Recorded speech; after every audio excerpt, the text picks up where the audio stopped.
Hello, Rama Pupoda. Hope all are in good health, feeling great, wonderful, having a happy and peaceful life. Now let's go to the devotee Venkatesashastri. Continuing. Whenever Bhagavan wanted some explanations from the Vedas, in Kavya Kanta, Ganapati Muni's and Jagadisa Shastri's absence, he would take Shastri Mama's help. Shastri Mama, who was also a gifted poet, would give him the answers in Sanskrit verses. One day, Bhagavan asked him, "You give such beautiful answers. Does Sala recognize the content of these verses?" Bhagavan, she is a villager and almost illiterate. She does not know the content because I don't share this with her. He replied. Bhagavan persisted. No, you should raise her to your level. Does she not know Tamil? Yes, Bhagavan, she knows. Then translate whatever you write for me in Sanskrit into simple Tamil, which she can understand, and teach her. In my childhood, I knew that Shastri Mama had written many songs based on Bhagavan's instructions because my mother would sing them to me. The verses were simple but beautiful. One song that I particularly liked went like this: Kalkandu Vangiduveer Guru Para Kalkandu Vangiduveer Kalkandu Vangiduveer Guru Para Kalkandu Vangiduveer. Kalkandu means sugar candy. When translated, the verse means get freely this sugar candy which comes from the holy feet of the Master. This sugar candy is the nectar of wisdom and it pours forth from the holy feet of the Master. By falling at the feet of the Master, get this nectar which is always available to you. As children, we were very fond of this song because we loved sugar candy. Shastri Mama's son, Balu, came to Tiruvannamalai once in a few years to be with his parents. By this time, Shastri Mama was teaching Sala how to be detached, but had not told her that their son was going to pass away in his teens. This boy was a little older than Sundaram and me. During one of his visits, we even had a group photograph taken with Shastri Mama, Sala, my parents, Sundaram, my elder brother, Mani, my younger brother, Bhagavan's sister, Balu, and me. This photograph can be found in the ashram Achieves. During Bhagavan's illness, Shastri Mama performed a special ritual called Mrityunjaya Japa along with some pandits. Mrityu means death and Jaya means victory. Therefore, this translates as victory over death. According to this Hindu ritual, if the mantra is chanted several thousand times, a person whose horoscope predicts an early death can be saved from dying prematurely. Bhagavan seldom agreed or disagreed with the wishes of his devotees. He just cooperated with them. The chanting was to be done in the school for the Vedas, in front of a pot of water. Chanting is said to charge the water with the powerful vibrations of the japa, which is then given to the afflicted person to drink.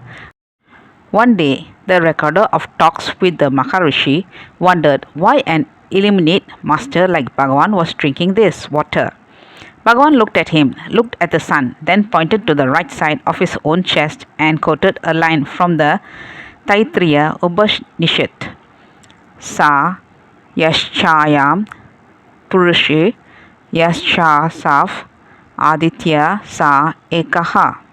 11.12. This translates as the energy which is in me and the energy which is in the sun is the same one. With this, Shastri Mama understood that Bhagavan was not taken in by these mantras, but only cooperated with his disciples for their peace of mind, so that they could feel they were doing some service for their master's well-being. By the time he had been with Bhagavan till his last days, Shastri Mama had had glimpses of the self. He was already a master of austerity and absolute desirelessness, but needed to be blessed with complete wisdom. This was accomplished when Bhagavan blessed him with a divine look. I had the good fortune of moving closely with them, particularly with Sala Mami. She was always very kind to me. When all my relatives were worried that I was not married, though my parents never forced me or even insisted that I should get married, Sala Mami sat me down one day and said, "What are you going to gain by getting married? Even this one body is a burden. What is the use of getting another body? And it is an absolute fallacy that this other body can give you pleasure. The pleasure, the happiness comes from within, from the surrender of the body. In sleep, you are very happy because then there is no awareness of the body. Why do you want to have one more body to take care of, thinking that it is going to give you happiness?" Her wise counsel helped me steady myself. This is my advantage of satsang. After Bhagavan dropped the body, Shastri's mama's son, Balu, who was studying in a far-off village, completed his schooling. My grandfather, Chinnaswamy, asked him to be brought to the ashram. He got him a job in the district office in town. After some time, he expressed a wish to have his parents live with him. So, Chinnaswamy asked Shastri Mama and Sala Mami to do so. Shastri Mama knew the exact date and time when his son was going to pass away and that it was only a few months away. 3 days before the fatal day, Balu came down with a raging fever and died at exactly the predicted time. This is what Shastri Mama himself told me. I thought Sala would not be able to bear this, so I didn't tell her of Balu's imminent death. On the contrary, the way she received her son's death is remarkable. She is greater than me. She did not shed even a single tear. Instead, she consoled me, saying he has gone back to Arunachala.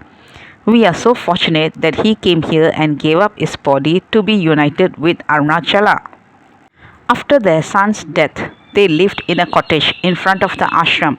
My father, Venkatu, requested Shastri Mama, "Why don't you come and help me in managing the puja at the ashram?" Shastri Mama, now a man of deep wisdom, undertook the puja in Bhagavan's shrine. This is how I got to know him. For some reason, he was very deeply drawn to me. From the moment I moved to the ashram, he paid special attention to me. He told me, for us, Bhagavan is God. Bhagavan's form is truth, and Bhagavan's name is truth. I asked him what he meant by that. He replied, "Do you recognize who Bhagavan is? Bhagavan is Arivin Unmai Nishtan. He is truly a self-realized being, Anma Vitavan, established even ever in the heart as the I am, and Arival Pulan Chetran. He has already won over the dictates of 5 senses through inner wisdom." I asked him, "What should I do?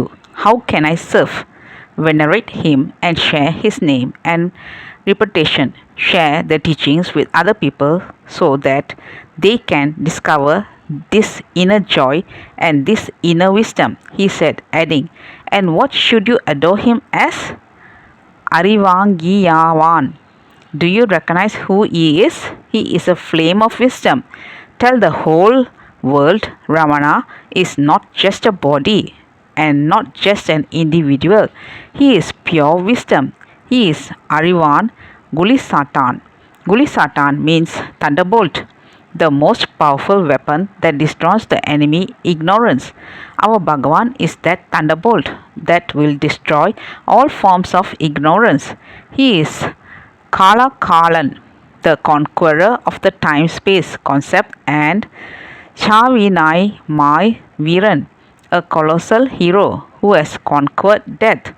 Bhagavan has written these words in Ullathu Narpadu Anubandham, reality in 40 verses, supplement verses 2.28. Shastri Mama talked to me all the time about Bhagavan and made me experience his presence. By this time, Shastri Mama had taken up a job in the ashram. He was an assistant to Kitu and Apuchi, who were young priests. They would instruct him to fetch things for them, and he would run their errands.